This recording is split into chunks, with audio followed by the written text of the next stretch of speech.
avoir notre voix apportée, et comme vous le disiez, ça s'appelle enquête publique, et ça se fait. L'enquête publique, c'est pas la participation. Alors, je le dis voilà. comme spécialiste. C'est entre guillemets considéré comme la participation, mais c'est quand le projet est terminé. Voilà, elle est détournée de son sens. Exactement. C'est l'enquête publique parce qu'effectivement c'est quelque chose d'obligatoire pour les projets qui sont soumis à autorisation. Donc en fait, dès lors que vous faites un grand projet qui a un grand impact sur l'environnement ou sur l'environnement mais au sens très large, vous devez demander une autorisation à l'État pour faire ces travaux. Et dans la demande d'autorisation, il y a entre autres la réalisation d'une enquête publique, c'est-à-dire que votre projet il est exposé à un endroit, à la mairie ou quelque part, les gens ils peuvent venir, il y a des sessions, il y a des réunions, etc., ils peuvent venir consulter, poser des questions, etc.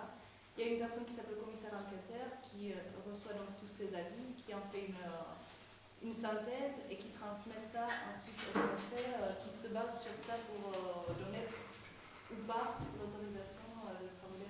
L'enquête publique, c'est quoi? On fait ou on ne fait pas? C'est très binaire. Alors, tant qu'on est dans le oui, tout va bien dans le meilleur des mondes, et quand le commissaire enquêteur rend ses conclusions en disant non, c'est là que les problèmes commencent. On arrive toujours au moment de l'enquête publique, où je peux en parler aussi, donc on a eu un avis négatif sur un des projets, et malgré tout, l'enquête publique reste un des organes consultés par le préfet, et il a quand même donné une autorisation préfectorale pour le projet, malgré un avis négatif, un avis défavorable du commissaire enquêteur.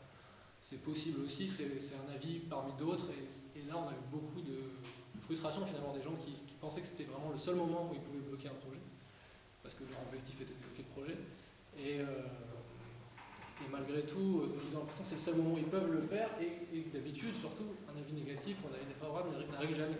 Au moment où ils ont l'avis défavorable, ils pensent avoir une victoire, et ils se rendent compte derrière que le préfet peut passer outre, voilà, pas forcément lui tout seul, mais il y a une commission particulière qui évalue les risques sanitaires, écologiques et environnementaux. Ils peuvent avoir l'autorisation quand même. Donc la communication est effectivement importante, même sur des petits projets. Des fois, on s'en est rendu compte.